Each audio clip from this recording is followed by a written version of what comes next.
Եվ այսպես ուշադրություն, ինչպիսի մեծ բացահայտումներ է պատրաստվում իրականացնել ազգային անվտանգությունը, քննչական կոմիտեն եւ իրավապահ ողջ համակարգը։ Հայտարարվեց հետևյալը, որ Երևանի նախկին քաղաքապետերից մեկից պետք է բռնագանձվի ի օգուտ պետության 2 միլիարդ դրամից ավելի գույք Հայաստանում եւ Եվրոպայում, մասնավորապես Չեխիայում։ Թալանի աստիճանը, թալանի ծավալները հայ ժողովրդի մոտ հայ նախկին պաշտոնյաների մասին ահռելի են եւ ուղղակի խայտառակություն։ Նման թալան նույնիսկ հարուստ պետություններում չես կարող պատկերացնել, ինչը որ արել են այս աղքատ խեղճ ու կրակ պետության գլխին։ Եվ իհարկե նման գործողություններ արածներին, որ միլիարդատերեր են դարձել աղքատ ժողովրդի հաշվին, երբևիցե որևէ մեկը չի կարող ներում շնորհել սրանց եւ որևէ մեկը երբևիցե չի կարող մոռանալ։ Եվ տեսնում ենք, որ պատժվում են, բայց քիչ-քիչ են պատժվում։ Տեսնում ենք, որ կարող է լինել ավելի ակտիվ գործողություններ, բայց դրանք չեն կատարվել եւ նաեւ գիտենք թե ինչի չեն կատարվել, որովհետեւ 20 թվականի պատերազմը ամբողջությամբ խանգարեց, որ Հայաստանի իրավապահ համակարգը իր ուշադրությունը ամբողջությամբ սևեռի նախկինում տեղի ունեցած հանցագործությունների վրա։ Բայց իհարկե մենք ունենք հստակ տեղեկատվություն, որ այս ամեն ինչը ավելի ակտիվ կերպով է գործելու, մտնելու են տներ, ձերբակալություններ են տեղի ունենալու, ամբողջությամբ օրենքի սահմաններում պատժվելու են Հայաստանի Հանրապետությունից թալանած բոլոր նախկին պաշտոնյաները, որոնք այսօր Հայաստանում ունեն դղյակներ եւ դրա տասնյակ ավելի չափերի դղյակներ ունեն Հայաստանի սահմաններից դուրս, հայ ժողովրդի աչքից անտեսանելի։ Եթե մենք այսօր տեսնում ենք մանումենտի դղյակները, մենք չենք տեսնում թե ինչ դղյակներ ունեն արտերկրներում հայ ժողովրդի աչքից հեռու։ Եթե այսօր իրանք այստեղ դուխ են արել, համարձակություն են ունեցել կառուցել 5 միլիոն դոլարանոց դղյակ մանումենտում այս աղքատ պետության մեջ, ունենալով միայն պետական պաշտոն, ապա պատկերացրեք, քանի միլիոնավոր դոլարների դղյակներ ունեն Հայաստանի սահմաններից դուրս, որոնք պետքա գտնել, որոնք պետքա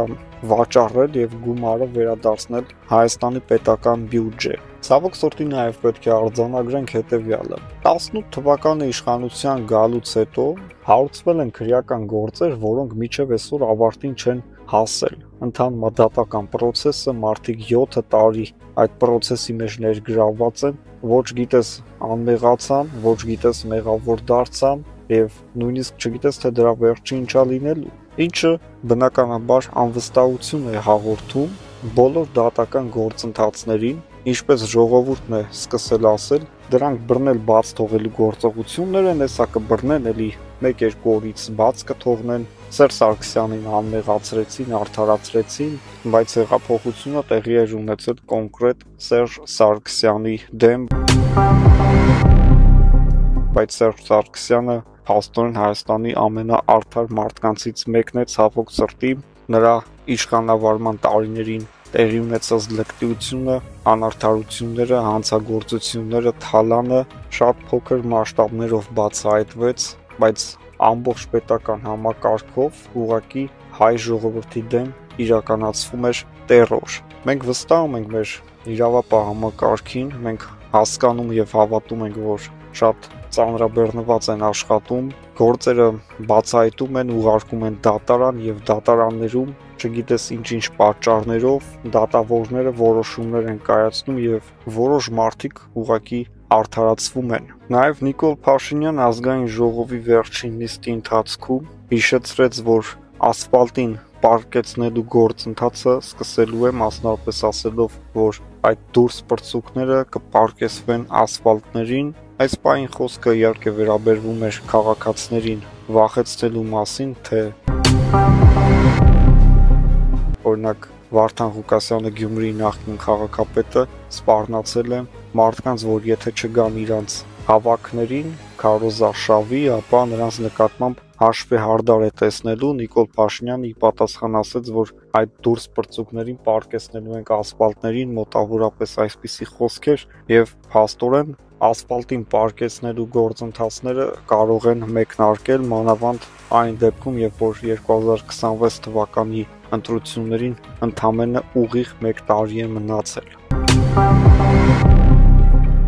Եվ այսպես ուշադրություն, շատ կարևոր տեղեկատվություն, միացեք մեր ալիքին եւ այս տեսանյութի տակ սեղմեք հավանել կոճակը, որպեսզի այն տարածվի եւ դուք դիտեք ամենահետաքրքիր իրադարձությունները Հայաստանին վերաբերող։ Միացյալ Նահանգների կողմից մի քանի բարձրաստիճան պաշտոնյաներ արդեն իսկ հասցրել են Հայաստանի Հանրապետության եւ Ադրբեջանի միջև խաղաղության համաձայնագրի տեքստի համաձայնացումը շնորհավորել եւ կոչ անել, որ Հայաստանը եւ Ադրբեջանը հնարավորինս շուտ ստորագրի խաղաղության պայմանագիրը։ Սա նաեւ նշանակում է, որ Միացյալ Նահանգների այս նոր վարչակազմի գալը, որոնք եկել են իշխանության այն նպատակով, որ իրանք պետք է աշխարհի բերեն խաղաղություն եւ այդ խաղաղությունը միայն ռուս-ուկրաինական հակամարտությունը չի, այլ նաեւ Հարավային Կովկասը մի շարք այլ տարածքներ, տարածաշրջաններ, մայրցամաքներ, որտեղ որ տարբեր պետություններ ունեն տարածքային խնդիրներ կամ այլ խնդիրներ, որոնք վերածվել են ռազմական, պատերազմական գործողությունների։ Միացյալ Նահանգները ողջունում է Հայաստանի եւ Ադրբեջանի այդ համաձայնագիրը, բայց դրանից հետո Ադրբեջանը միանգամից փոխում է իր ցանկությունների ուղղությունը եւ ասում է, որ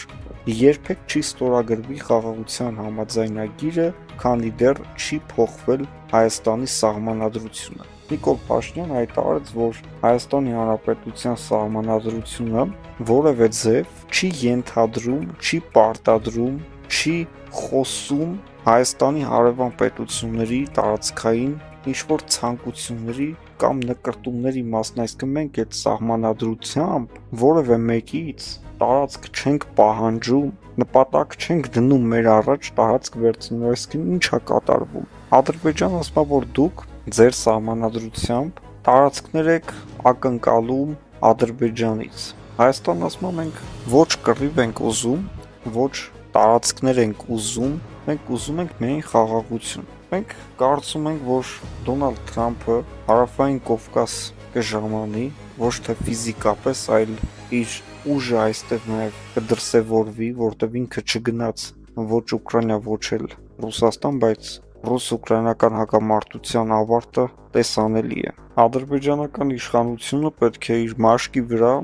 զգա, թե ինչ է նշանակում գործ ունենալ աշխարհի հզոր պետության հետ։ Եվ նոր այդ ժամանակ ինքը ոչ մի բանից այլևս չի կարճի ու չի ասի սահմանադրություն փոխեք, ինչ որ մարդկանց փոխեք, իշխանություն փոխեք, ժողովրդին փոխեք։ Ադրբեջանը պահանջում է Հայաստանից բաներ,